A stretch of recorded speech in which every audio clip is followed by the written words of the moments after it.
So ప్రీవియస్గా మనం ఇక్ష్వాకుల చరిత్ర గురించి, అంటే ఇక్ష్వాకుల చరిత్ర శాతవాహనులు సామంతలుగా వచ్చారు, అంటే those are the successors of Satavahana dynasty. So Vasishthaputra శ్రీశాంతనుడు అనేవారు ఇక్ష్వాకుల వంశాన్ని స్థాపించారు, అంటే మూల పురుషుడు కూడా చెప్పచ్చు.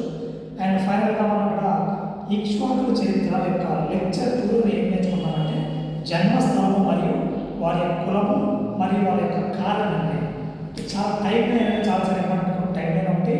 నెక్స్ట్ క్యాస్ట్, అప్పట్లో మనం అక్కడ కుల ప్రాతిపదికన నిర్ణయించేవారు కాబట్టి సో వాళ్ళ కులం ఎక్కడి నుంచి వచ్చారు, వాళ్ళ యొక్క ఆరిజిన్ ఎలా వచ్చిందని మనం అక్కడ నేర్చుకోవాలి. So first of all జన్మస్థానం.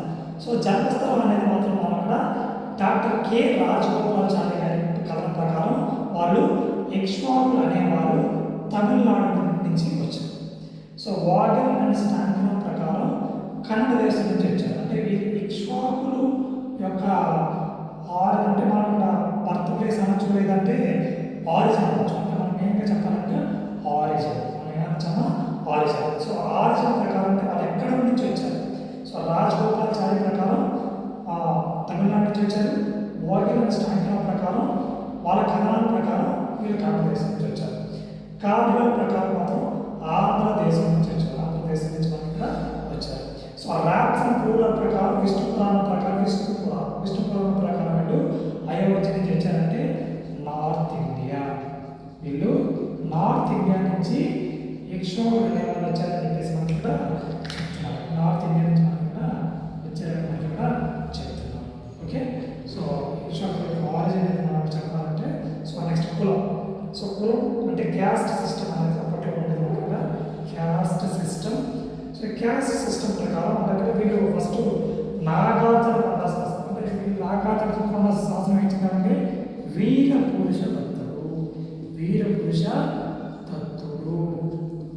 దత్తుడు అంటే మనకి ఇక్కడ సో ఒకసారి సో ఇది ఏం చెందాక వీర పురుష దత్తుడు, వీర పురుష దత్తుడు దత్త. ఓకేనా. సో ఈ శాస్త్రం ఏం చెంది వీర పురుష దత్తుడు. సో వాళ్ళ ప్రకారం రామవంశస్థాన క్షత్రియులుగాను, సాఖ్యమని దగ్గర చెందిన వాళ్ళ క్షత్రియులుగాను వాళ్ళు అభివర్ణించారు. సో అంటే నాగార్జున శాస్త్రం ప్రకారం ఇక్ష్వాకులు అనేవారు క్షత్రియులే. ఇక్ష్వాకులు అనేవారు ఇక్కడ క్షత్రియులే. బ్రాహ్మణుల ప్రకారం అంటే ఎవరైతే అంటే బ్రాహ్మణులు అంటే ఇక్ష్వాకులు అనేవాళ్ళు బ్రాహ్మణులుగా అభివర్ణించారు. ఎలా అంటే వాసిష్ఠి పుత్ర లేదా తల్లి పేరు ఉంటుంది మరియు గోత్రానుసారం. అప్పట్లో గోత్రాలు అనేవి పాటించేవారు. గోత్రాలు పాటించేవారు ఓన్లీ బ్రాహ్మణులు మాత్రమే. సో బ్రాహ్మణులు ఆ కథనం ప్రకారం వీళ్ళు బ్రాహ్మణులుగా అభివర్ణించారు. నెక్స్ట్ అగైన్ యజ్ఞయాగాలు చేసేవారు మాత్రం క్షత్రియులే. ఆ కథనం ప్రకారం కూడా ఇక్ష్వాకులు అనేవారు క్షత్రియుల కింద అభివర్ణించారు. సో ఫైనల్గా ఆర్జీ భండార్కర్ ప్రకారం ఆ కథనం ప్రకారం అంటే ఇక్కడ బ్రాహ్మణులు మరియు క్షత్రియులు మాత్రమే మనం ఇక్కడ చెప్పుకున్నారు. కానీ ఆర్జీ భండార్కర్ గారి ప్రకారం అంటే అతని కథనం ప్రకారం మనకి ఇక్కడ క్షత్రియ పురుషుడికి మరియు బ్రాహ్మణ స్త్రీకి జన్మించిన వాళ్ళు ఇక్ష్వాకులు అని చెప్పేసి మనకి ఇక్కడ ఒక కథనం ప్రకారం మనకు అభివర్ణించారు. సో ఈ విధంగా క్యాస్ట్ సిస్టమ్ అనేది అప్పట్లో చాలా మంది మనం ఆల్రెడీ 30 మార్క్స్కి ఇండియన్ సొసైటీ అనేది మనకి ప్రిలిమ్స్లో వస్తుంది గ్రూప్ 2లో. సో అందులో క్యాస్ట్ సిస్టమ్ అనేది చాలా చాలా ఇంపార్టెంట్. సో ఆ క్యాస్ట్ సిస్టమ్ అనేది దాని ఆరిజిన్ ఎలా పుట్టింది, ఎలా క్యాస్ట్ని ఎలా డివైడ్ చేసామో ఇవన్నీ ఆల్రెడీ మనం నేర్చుకున్నాం. కానీ ఇక్కడ ఈ క్యాస్ట్ అంటే వేరే క్యాస్ట్ క్షత్రియులని బ్రాహ్మణులని అంటే ఇంకా వీళ్ళు వాయు పురాణం ప్రకారం కూడా మనసు కింద వాళ్ళని కన్సిడర్ చేశారు. సో మెయిన్గా క్యాస్ట్ సిస్టమ్ అంటే ఇక్ష్వాకులు మాత్రం క్షత్రియులకు సంబంధించిన వాళ్ళు అని చెప్పేసి ఈ కథనం ప్రకారం మనం మ్యాక్సిమం తెలుసుకోవచ్చు. అండ్ ఫైనల్గా కావాలండి టైం లైన్ చాలా చాలా ఇంపార్టెంట్. టైం లైన్ అనేది మనం ఇక్కడ ఎందుకంటే మనం ఇక్కడ క్రోనాలజీ అనేది చాలా చాలా హిస్టరీలో కానీ అంటే మనం ఏ వంశం తర్వాత ఏ వంశం పరిపాలించాలి, ఏ శాసనాలు ఎవరి తర్వాత ఎవరు వేయించారు.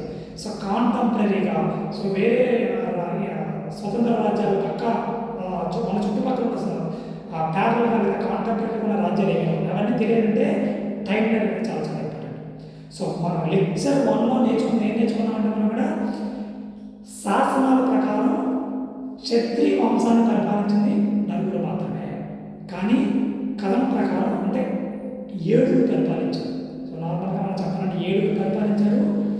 75 సంవత్సరాలు అనేది మనకి ఇక్కడ పరిపాలించారు. కానీ ఇక్కడ దానికి కూడా ఆధారాలు కావాలి కాబట్టి వీరి యొక్క కాలాన్ని నిర్ణయించింది మాత్రం మనకి ఇక్కడ మత్స్య కులం.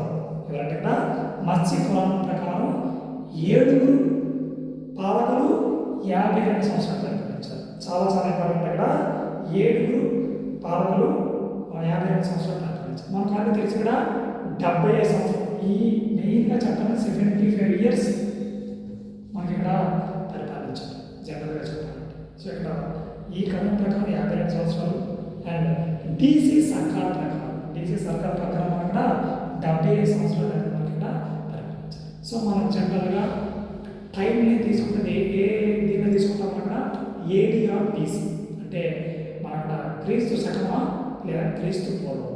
సో ఇది ఆల్రెడీ మనం ఇక్కడ క్రీస్తు శకం కింద మనం తీసుకోవచ్చు. అంటే మనం అక్కడ ఏడి ఏంటంటే 230 to 300 టైం లైన్లో ఉందని చెప్పేసి మనకి ఇక్కడ ఎం రామారావు మరియు వివి మిరాసి గారు మనకు చెప్తున్నారు. సో ఫైనల్గా మనకి ఇక్కడ ఎం రామారావు అండ్ వివి మిరాసి ప్రకారం సో క్షత్రియ ఇక్ష్వాకు యొక్క టైం లైన్ ఏంటంటే క్రీస్తు శకం 230 to 300.